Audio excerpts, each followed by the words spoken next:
บายดีสบายดีแน่สาวแฮม สบายดีไปอย่างวะ สิไปยัง ไปใส่ ไป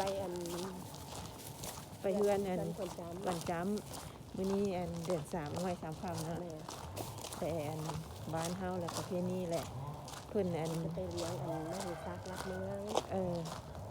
แต่ละเฮือนก็เอาไข่เนาะเฮ้ยหรือเอาไก่เนาะเอาไข่เอาเหล้า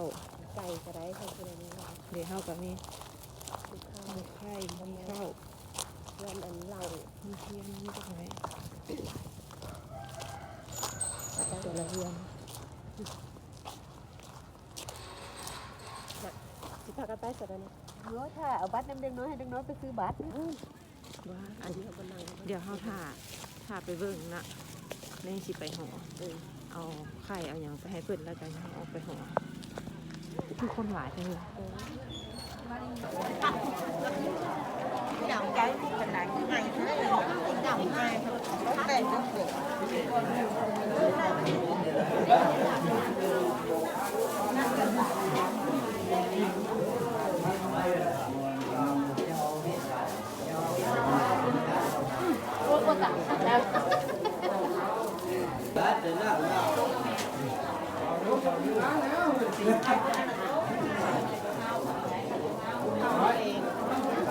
เล่า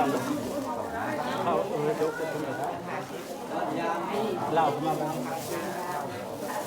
จะเอาไว้ทั้งสองอย่างด้วยจะเอาคืน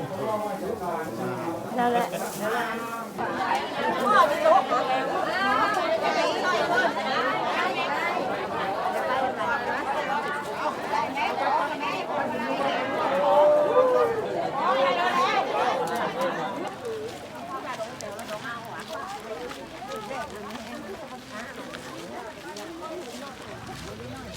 หลายโหตัวว่าขาของยกกันก็ยังอายว่ามันมีฐานไงมันง่าย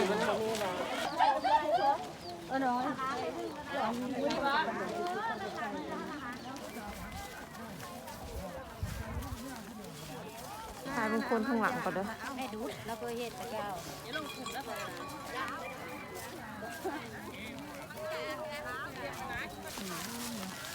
ฮอดระเบิดนี่เลย แค่แห่น้ำหลังเท่านี้แหละวะเขา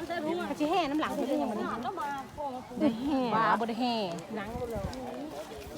เกิดท่านแห่แล้วว่าธรรมดาไม่เข้าบ่ได้แห่ว่าจะได้แห่ ไปไกลๆเพิ่นก่อนไปเบิ่งเพิ่น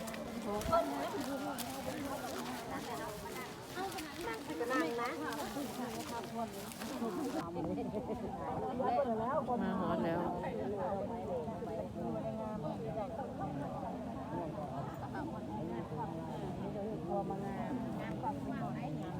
ถ้าเบิ่งเพิ่นเฮ็ด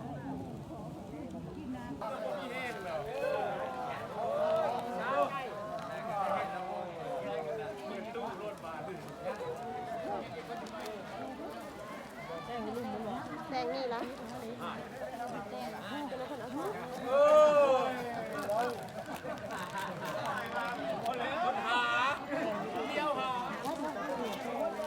เพิ่นเอาให้ไปแต่งกินได้อันกิน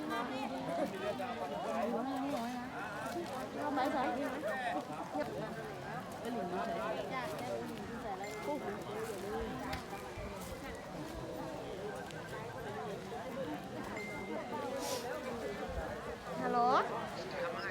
เอามาแล้วเอ้ยพยังอยู่ต่อหอพี่เนาะเห็นอะไรไปแล้วจะสิเอาไปให้เด้อเถอะเด้อ เพิ่นเป็นแต่งเขาอยู่นั่นน่ะ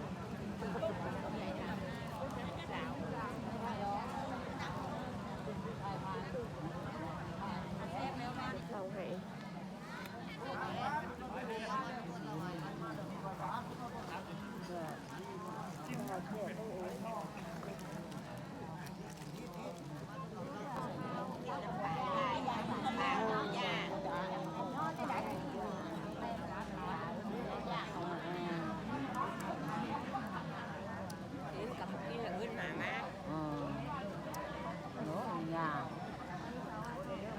เอาไว้ให้คนกินพ่อให้หมากินยังดีกว่า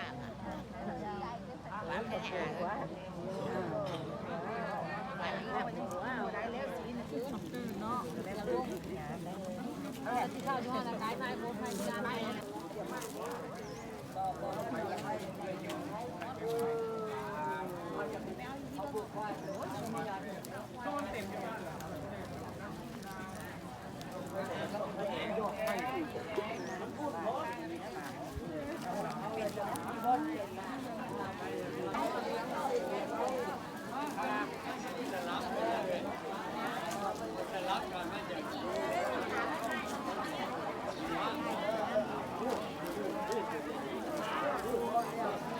ไม่ว่ามันกินแล้วมั้ยข้าวเฮาก็สิเป็นหยังฮะ เพิ่นจุกเอาหน่อยนึงนะเฮ้ย หาพันดีจุดแล้วเขามาบ่ได้ไปจุดนะเลยไปจุดข้าวนะ ป้อนให้เขาจุกเขาก็จุก บ่ กับผู้จุกก็จุกอยู่ แต่สิลาบนี้ เงินเพิ่นอยู่แล้ว กินกับหยังเฮ้ย แกงมีข้าวแกงมีข้าวมีเมื่อบางอย่างกินเมื่อข้าวบ่ได้ผู้หลานก็ได้เมื่อ อืมกินข้าวแล้วเนาะถ้าเป็นคนลงมาเลย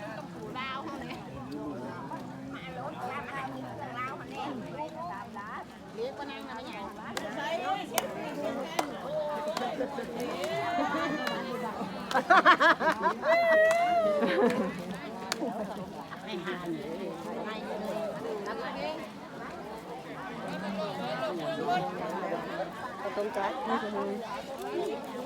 ไปรอดนะเขาบอกไปเฮ้ยเดี๋ยวเราไม่ได้กินอย่างได้กินอย่าง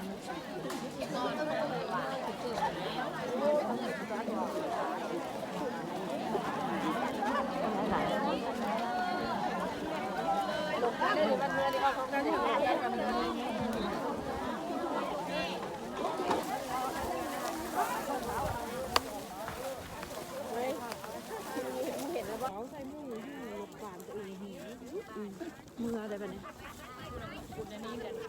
แล้วเหรอเนาะเฮ้ยเฮากับเมื่อเพื่อนน้ำเพื่อนบะ เมื่อนั้นเพิ่นว่าเมื่อกินข้าวกินน้ำแล้วก็ไปเลาะบ้าน รอบบ้านก็ไปบ่เฮา บ่เพิ่นจะไป มึงคือบ่ไป ไปพูดเพื่อเพิ่นไปบ่ได้มาง่ายได้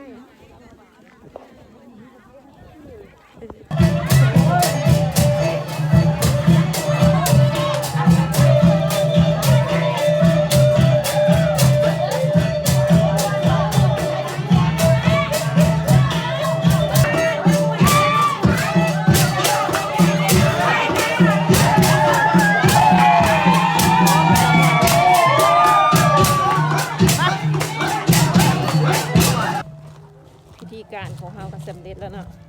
แม่ออกแฮม นาน คลิปเฮากับซิมีซ้ำนี่แหละนะเมื่อก็เด้อบ๊ายบายได้ไข่พร้อมหน่อยหนึง บ